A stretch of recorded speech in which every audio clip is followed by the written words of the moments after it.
Warahmatullahi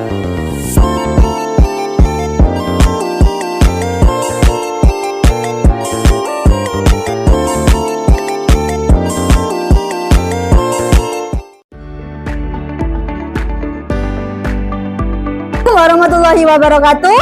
Waalaikumsalam warahmatullahi wabarakatuh.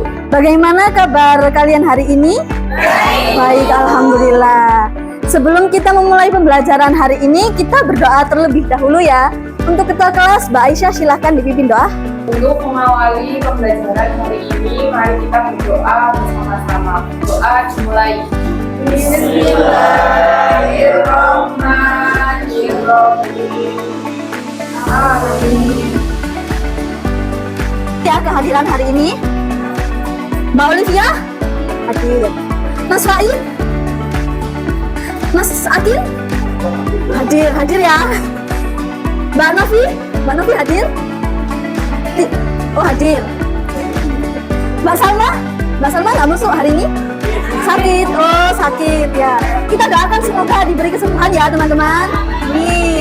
Alhamdulillah, teman-teman dalam keadaan sehat walafiat ya untuk mengikuti pembelajaran pada pagi hari ini. Ibu akan memberikan satu hal yang penting untuk kalian. Nah, selama pembelajaran, Ibu akan menilai keaktifan kalian di kelas. Nantinya keaktifan kalian ini akan Ibu akumulasikan menjadi poin tambahan di akhir semester. Seperti itu ya. Teks eksplanasi, mulai dari pengertiannya, ciri-cirinya, strukturnya, dan hari ini kita akan belajar tentang menganalisis masalah dan menemukan solusi dari teks eksplanasi. Sudah Ibu jelaskan bahwa kalian harus mencari materi terlebih dahulu tentang hari ini kita akan bahas ini ya. Sudah mencari materinya? Sudah.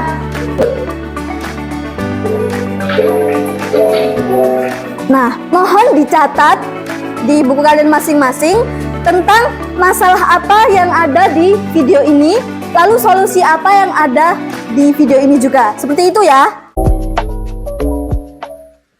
Sampah merupakan wujud zat yang tidak terdapat nilai harga di dalamnya, sangat mengganggu, dan keberadaannya cenderung membawa kerugian. Sampah dapat berupa benda dari hasil konsumsi, produksi, sisa pemakaian, dan lain sebagainya. Berdasarkan bentuknya, sampah dapat dibedakan ke dalam dua jenis. Di antaranya adalah sampah organik dan sampah anorganik. Sampah organik merupakan jenis sampah yang dapat terurai oleh bakteri pembusuk, misalnya seperti sampah dedaunan, buah-buahan, sayuran, sisa makanan, dan lain sebagainya. Sampah jenis ini tergolong sampah ramah lingkungan yang dapat diolah menjadi sesuatu yang bermanfaat pada sektor tertentu. Misalnya saja sampah dedaunan yang dapat diolah menjadi kompos yang berguna bagi tanaman dalam bidang perkebunan dan pertanian. Sedangkan anorganik merupakan jenis sampah yang tidak dapat terurai oleh bakteri pembusuk.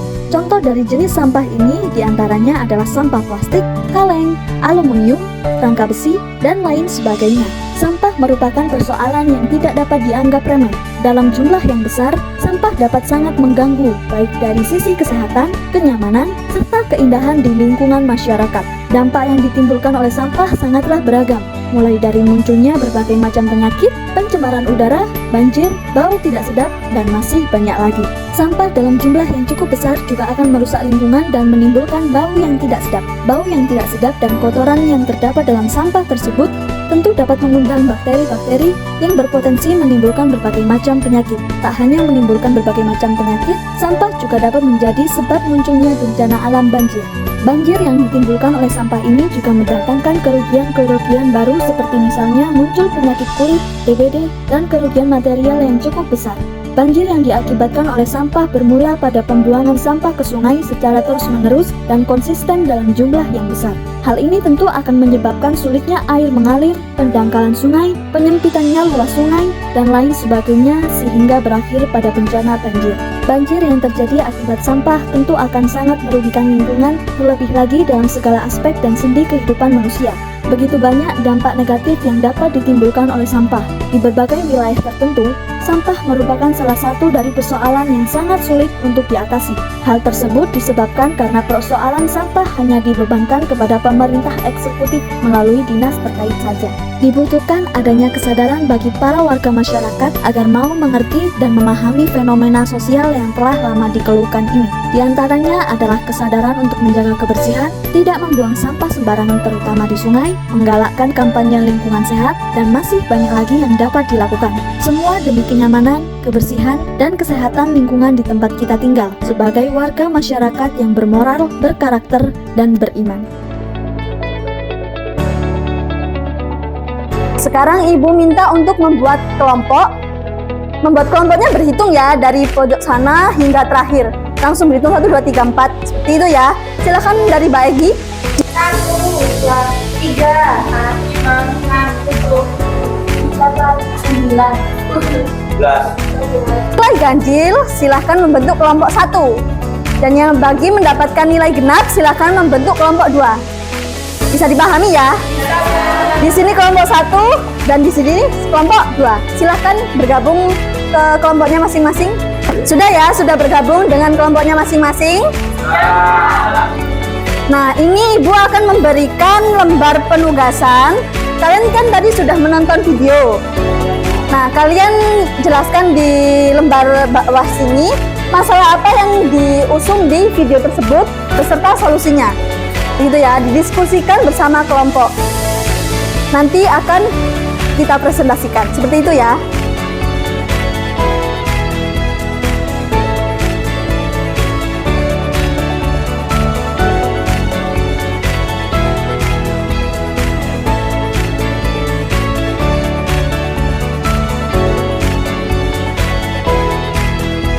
Jika bersama kelompoknya sudah selesai. Nah, sekarang saya minta untuk kelompok 1 mempresentasikan di depan perwakilan saya. Nah, sebelum perwakilan dari kelompok 1 mempresentasikan, saya meminta kelompok 2 untuk mengevaluasi presentasi dari kelompok 1. Di sini ada beberapa poin, silahkan isi sesuai petunjuk yang sudah terdapat dalam lembar. Kelompok saya mendiskusikan, tapi masalahnya itu adalah sampah dalam jumlah yang cukup besar akan merusak lingkungan seperti menimbulkan berbagai macam penyakit dan menyebabkan banjir. Terus solusinya mendorong masyarakat untuk terlibat dalam program daur ulang. Kita beri tepuk tangan untuk kelompok 1. Silakan duduk kembali, Mbak. Terima kasih. Ternyata solusi yang diberikan teman-teman cukup menarik ya terkait masalah yang tadi ada di video eksplanasi. Nah, sekarang Ibu akan memberikan review atau menguatkan kembali tentang materi hari ini, yaitu menganalisis masalah dan menemukan solusi dari teks eksplanasi. Tujuan pembelajaran kita hari ini tuh yang pertama tentunya menganalisis teks eksplanasi untuk mengidentifikasi masalah dan solusi yang diusulkan. Yang kedua, mengkomunikasikan pemecahan masalah dan solusi secara efektif dalam presentasi audiovisual. Nah, untuk poin yang kedua ini nanti akan berbentuk tugas berkelompok begitu ya. Dan yang ketiga, mengembangkan keterampilan berbicara di depan umum. Tadi sudah mempresentasikan masing-masing kelompok. Untuk materi yang pertama yaitu pengenalan konsep pemecahan masalah. Ada 3 poin yang perlu digarisbawahi. Yang pertama, identifikasi masalah. Nah, di dalam teks eksplanasi itu, kita harus mengidentifikasi masalahnya secara rinci dan jelas. Masalah ini bisa berupa hambatan, kekurangan, atau tantangan yang perlu kita atasi. Seperti itu. Lalu yang kedua, pengumpulan informasi. Nah, setelah diidentifikasi masalahnya, kita mengumpulkan informasi terkait masalah tersebut dari berbagai sumber. Yang ketiga, analisis dan pengkajian. Setelah dikumpulkan informasinya, kita analisis secara mendalam agar nantinya membantu kita untuk merancang strategi yang tepat untuk menyelesaikan sebuah permasalahan. Lalu langkah-langkah dalam memberikan solusinya. Yang pertama, brainstorming solusi. Yang dimaksud brainstorming solusi ini, kita mengajak teman untuk berbagi atau bertukar ide atau solusi terkait masalah yang kita hadapi. Lalu yang kedua, evaluasi solusi alternatif. Pastinya kan kita akan mempunyai banyak sekali solusi karena kita mengajak teman kita untuk berdiskusi. Setiap solusi ini harus kita evaluasi dengan melihat kelemahan maupun kelebihannya. Lalu yang ketiga, seleksi solusi terbaik. Setelah banyak opsi kita usulkan untuk sebuah permasalahan, kita satu solusi yang menurut kita itu paling efektif untuk diimplementasikan. Yang keempat yaitu perencanaan implementasi. Nah, sebelum diimplementasikan kita harus melakukan perencanaan berupa langkah-langkahnya, siapa yang bertanggung jawab, dan kapan solusi ini akan diimplementasikan. Yang kelima, lalu implementasi solusi sesuai rencana yang sudah kita susun. Dan yang terakhir, jangan lupa untuk selalu mengevaluasi hasil solusi yang kita usulkan. Jadi ketika solusi ini tidak sesuai dengan yang diharapkan, berarti ada perbaikan untuk solusi tersebut. Bagaimana baiknya agar solusi ini sesuai dengan yang kita harapkan. Ini ada studi kasus ya, bisa dibaca. Masalahnya itu kota metropolitan menghadapi masalah serius dengan kemacetan lalu lintas yang kronis. Lalu solusinya untuk mengatasi masalah kemacetan ini ada beberapa yang bisa diusulkan. Bisa berfokus pada peningkatan infrastruktur transportasi dan pengelolaan lalu lintas berupa pembangunan jalan tambahan, peningkatan layanan transportasi umum, dan lain sebagainya.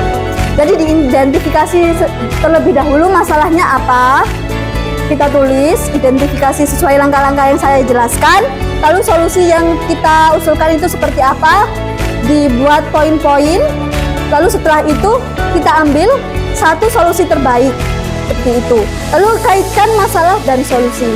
Di sini kayak keterkaitan masalah dan solusi dari mengatasi masalah kemacetan lalu lintas di kota metropolitan itu bertujuan untuk mengatasi akar masalah kemacetan lalu lintas dengan meningkatkan infrastruktur dan pengelolaan lalu lintas sehingga mengurangi dampak negatif yang dihasilkan oleh masalah tersebut. Seperti itu. Bagaimana? Sudah menambah pengetahuan kalian karena kemarin sudah secara individu mencari sendiri materi tentang menganalisis masalah dan menemukan solusi. Sudah paham ya tentang hal ini? Ditanyakan dari kalian, pembelajaran hari ini Ibu cukupkan sampai di sini. Semoga pembelajaran hari ini bisa bermanfaat bagi kita. Sebelum mengakhiri pembelajaran hari ini, silahkan dipimpin doa terlebih dahulu oleh Ibu Ketua. Doa mulai. Bismillahirrahmanirrahim. Saya akhiri pembelajaran pada hari ini. Terima kasih dan mohon maaf. Wassalamualaikum warahmatullahi wabarakatuh. Waalaikumsalam.